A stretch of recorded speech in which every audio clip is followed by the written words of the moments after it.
In this week's drive, we get on track with an African racing team, get some serious new angles on mixed dirt and road racing, go from racing driver to crash test dummy in one corner, and find the quickest way to beat the traffic in Romania. All this and more in this week's Drive.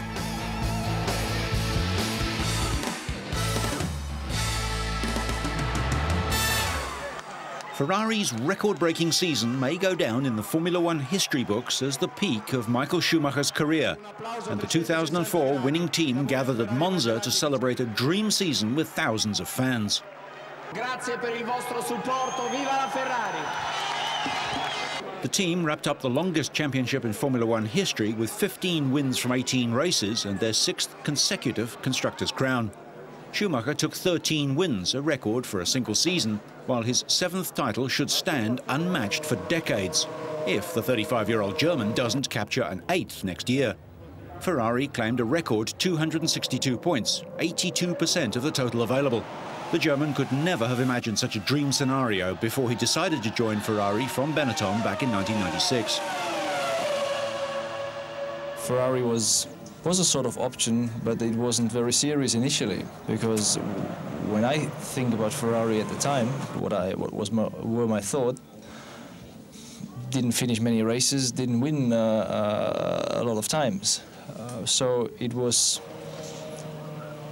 for me, not really a big option, until, I have to say, I met Jean Todt and our president.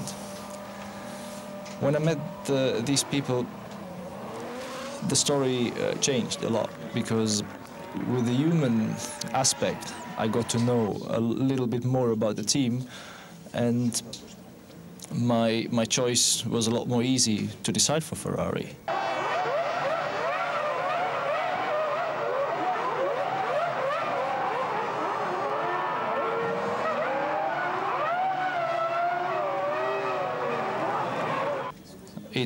It has developed something which I would have never expected, because the initial time being in Formula One was like you being in somewhere in the sea with not one or two sharks, with thousands of sharks around you, and you don't know which one is the one who's going to bite you first. With being in Ferrari, I learned that most of the sharks were dolphins. Now my life in Formula One is just very relaxed and easy and nice. I just enjoy the time being here. We have a great success.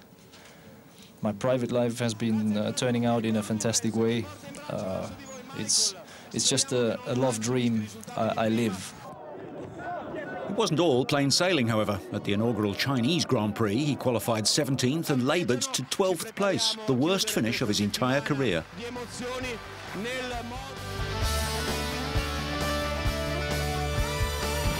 South Africa has celebrated the launch of the country's team for the global A1 Grand Prix Series, promoted as the World Cup of Motorsport. On behalf of Mr. Tokyo Sexwale and A1 Grand Prix South Africa, it is indeed my privilege and honour to welcome you all. National teams and drivers in identical cars will make skill the main determining factor. South African President Thabo Mbeki was one of over 1,000 dignitaries at the unveiling. When it draws attention to what it does in terms of human societies, that there would be a South African car, South African color, South African driver, and so on, makes an extraordinary statement about South Africans. And I'm very glad that you've given us the possibility to make that statement about ourselves. Teams from Lebanon, Pakistan, China and Portugal have already signed their contracts to compete in the new season, set to start racing at the end of 2005. Canada, Malaysia and Australia have also joined. The evening was hosted by Tokyo Sexwale, seat holder for the South African team. Sexwale is a successful businessman and former politician, having spent 18 years in prison on Robben Island along with his friend Nelson Mandela. Mbeki even clambered into the car himself, a rare experience for the president, who says he no longer drives because he has never paid a traffic ticket he was given 28 years ago.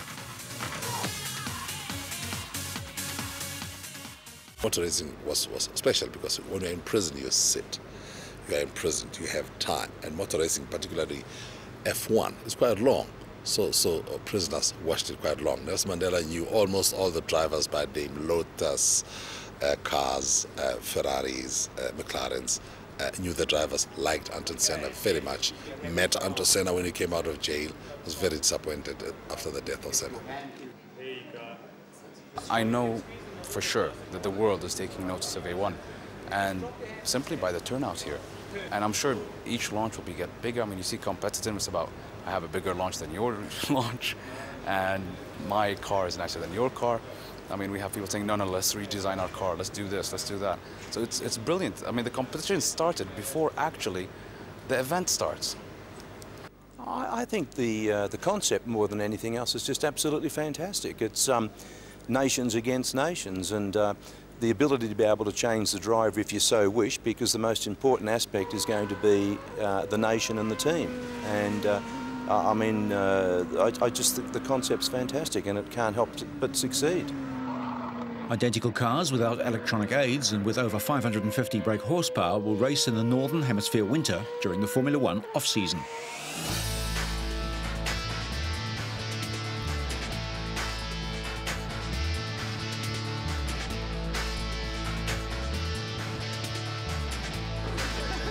Like Ferrari, the German Mercedes-Benz factory racing effort recently opened up for the annual Stars and Cars entertainment event and end-of-year demonstration of its past and present. The McLaren Formula One team have had a dismal year, and the DTM team drivers lost the championship to Audi driver Matthias Ekstrom. But that didn't deter thousands of fans who turned out to see their favourite drivers and cars up close.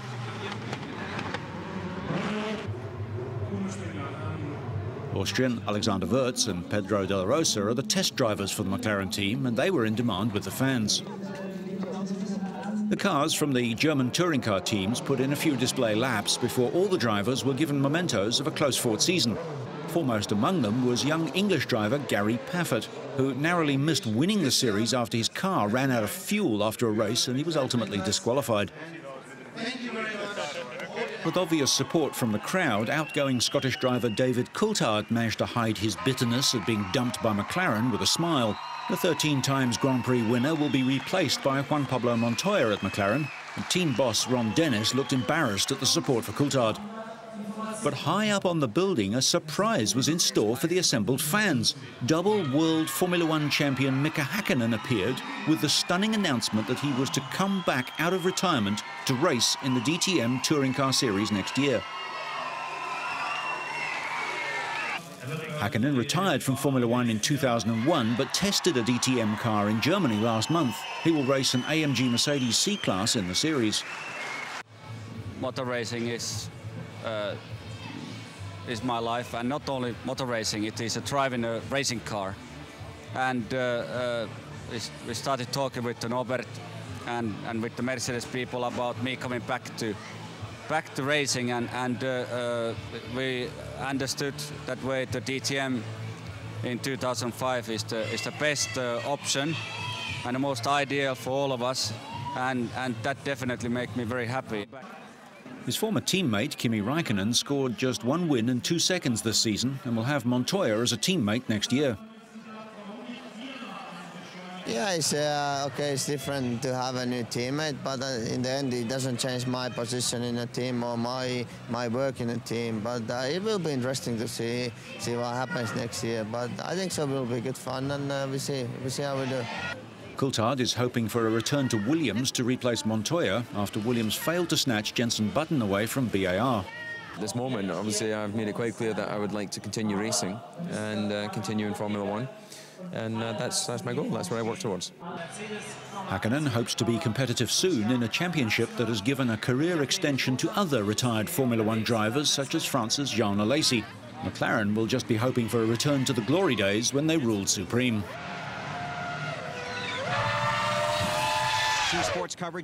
Atlanta was the place to race for round 33 of 36. The race on the wide oval got off to a clean start a week after 10 people, including members of team owner Rick Hendrick's family, died in a plane crash. But just 52 laps into the race, the series points leader Kurt Busch saw his day come to an abrupt end with a blown engine. Not good, nearing the end of the championship. On lap 177, Matt Kenseth suffered the same fate as Busch as his car also blew up its engine. It blew up.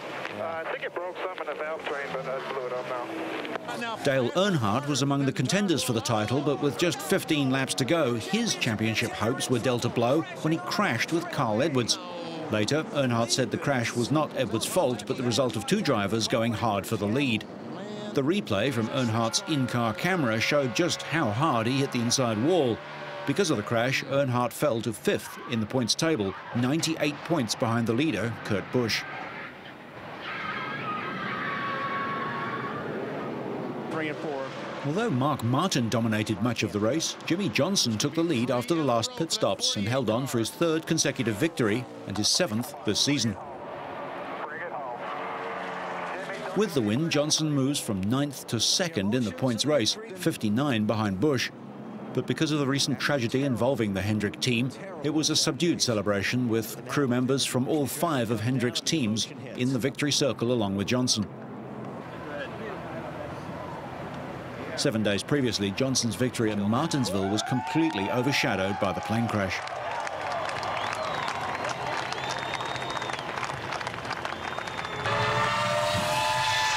Going into the final race of the year at the Nürburgring, the European Formula 3000 Championship was wide open.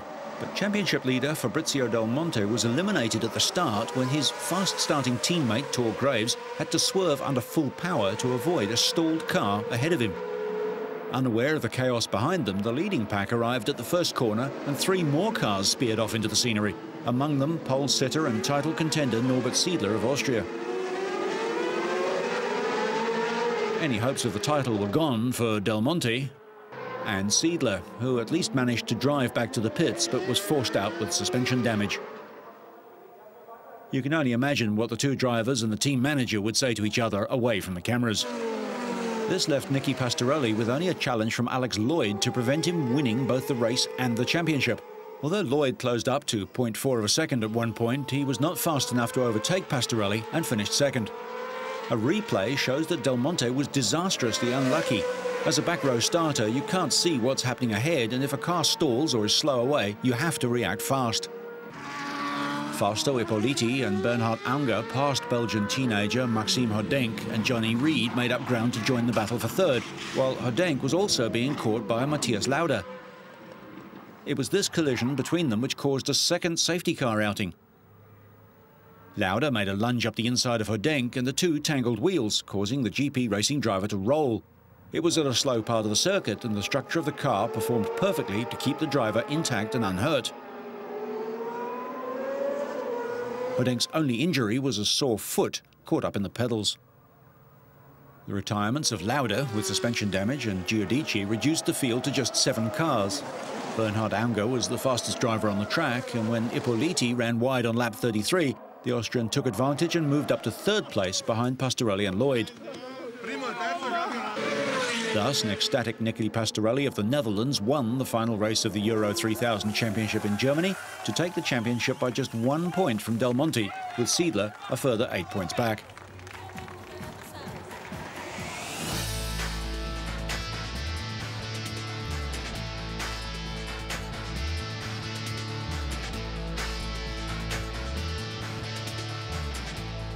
The 2-day Battle of Kings event reached its conclusion in Ibiza.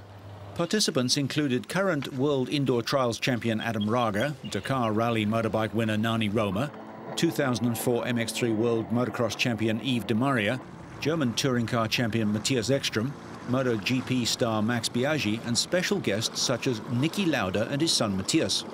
The idea behind the event is to find the world's top motorsportsmen, and the disciplines included jet skis, hovercrafts and quad bikes.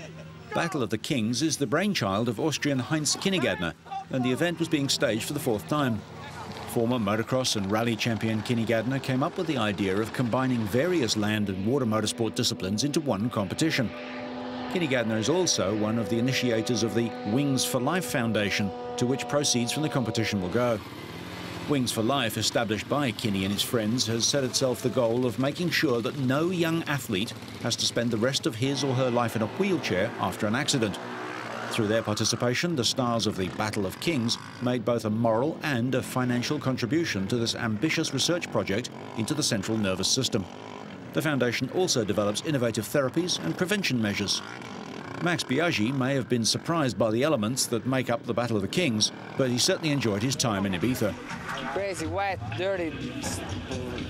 Good, that's okay. The title would eventually go to Yves de Maria, although the race car team of father and son, Nicky and Matthias Lauda, Matthias Ekstrom, Martin Tomczyk and Chris Rosenberger were the top team.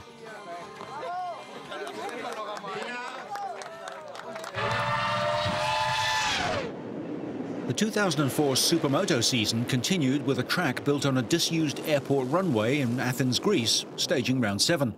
Standings leader Thierry van den Bosch was the fastest rider in qualifying, and he started the S1 Super Final from pole position. However, a flying start from his KTM teammate Boris Chambon saw van den Bosch second into the first corner. The two Frenchmen soon left their rivals to battle for third place. But Van den Bosch had a smooth ride over the whoops and leapt past Chambon to take the lead on lap 3. Further down the field, Eddie Seal was riding towards a deserved podium place. The Belgian Husqvarna rider finished every one of the 20 laps in third place. With a clear track ahead of him, Van den Bosch cruised to his 5th win of the season, with Chambon crossing the line 3.7 seconds later, with Seal still in third place. Van den Bosch now has 259 points at the top of the S1 Championship standings, with his teammate Chambon on 224 points and Seal on 214. Italian Massimo Verderosa started the supporting class S2 Super Final from pole position and held the lead going into the first corner. But the championship leader soon came under pressure from compatriot David Gosini. Verderosa would hang on to first place for the first 4 laps, but finally succumbed to pressure from Gosini. Gosini wasn't troubled over the remaining 15 laps and picked up his 2nd win of the season, crossing ahead of Verderosa and Jerome Giraudo. Verderosa increased his lead over the Frenchman at the top of the championship standings. Despite the win, Gosini remains 3rd in the standings within 2 points of Giraudo. Fine weather, beautiful Romanian scenery, thousands of spectators and a crossover course of a new kind were the ingredients for the first Red Bull Romaniacs event. The marathon enduro race, which climaxed in the town of Sibiu, was won by Frenchman Cyril Dupre riding a KTM, who took victory despite this fall.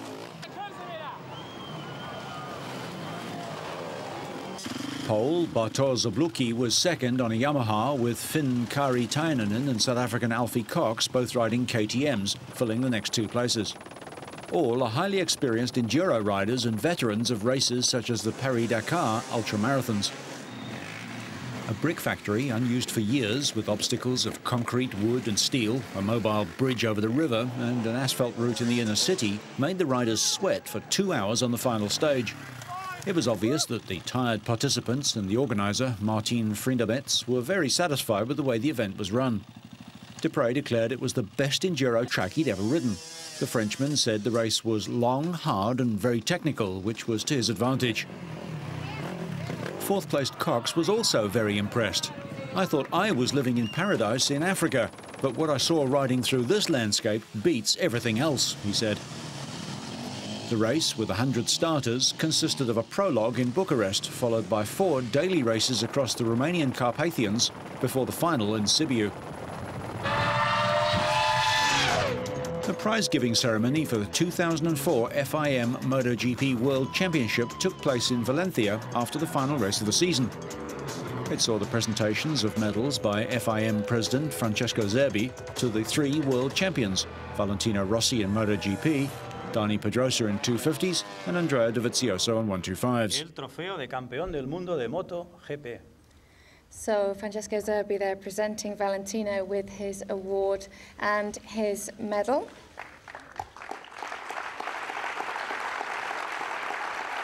Rossi was presented with the special MotoGP trophy by the president of Valencia, Francisco Camps, and Dorna's CEO, Carmelo Espeleta.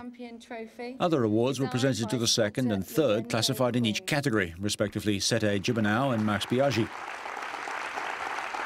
Just days later, Biaggi broke his ankle testing a supermoto bike and underwent surgery. Yes, at the beginning, for sure, we don't expect to fight for win the championship. We know it's possible to make a good season, but not win. But during the year, we improve a lot, we stay concentrated, and we understand it's possible. And after a great fight, for sure some great races, we are able to win the championship, so it's perfect.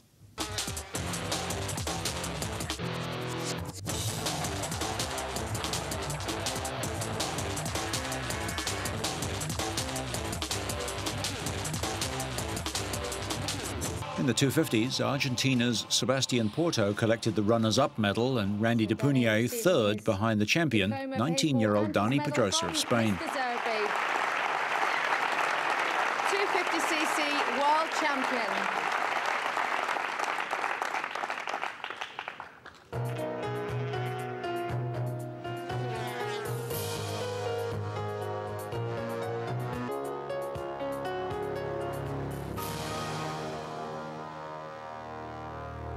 Hector Barbera and Roberto Locatelli were second and third in the 125s, behind Italy's Andrea Dovizioso. And Mr. Zerbi giving Andrea Dovizioso his medal.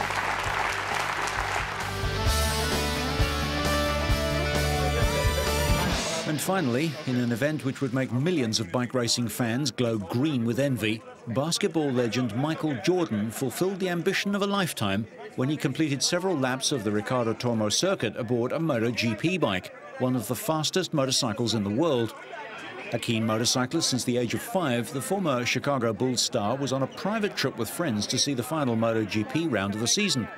Having met the American riders in MotoGP, he rode a 230 bhp Ducati Desmosedici two-seater prototype, normally used by riders like Randy Mamola, to give lucky VIP passengers the rides of their lives. Curtis Roberts on his Proton, Spanish Honda rider Sete Gibernau, Texan Colin Edwards and Suzuki rider Kenny Roberts Jr. were on hand to escort Jordan around the track and to show him the preferred racing lines. Curtis and Kenny are the sons of Proton team boss Kenny Sr., himself a 3-times World 500cc champion. Initially, Jordan was supposed to be a passenger on the bike with Mamola, but he's simply too tall. In fact, he was almost too tall to ride it himself and was unable to tuck his knees behind the fairing.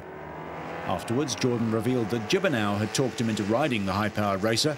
He said it was fun, but he only got the Ducati up to 4th gear and couldn't imagine what the bikes were like wide open in 6th. He said the straights were no problem, but he was trying to find the markers for the corners, and then he had the other guys riding alongside him, tapping him on the leg. He admitted that he was trying to pull a wheelie, but in the end he was a bit too scared, so he just waved, feeling he needed a bit more time to get used to all that power.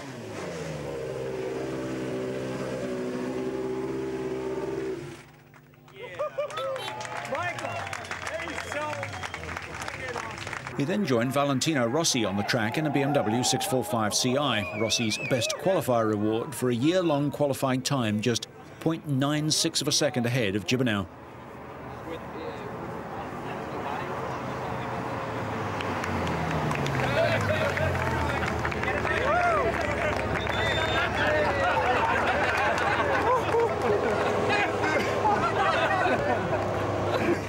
Don't touch me. It's okay. Great. You weren't riding with me, but you go with him? Never again. I should have realized when he put his seatbelt on. I knew something was up. Oh, my goodness. Grandissimo. So, whether you like your action red and smoking, spinning and pounding, or just jumping and muddy, so you stay on track and up to speed, make sure you catch next week's Drive.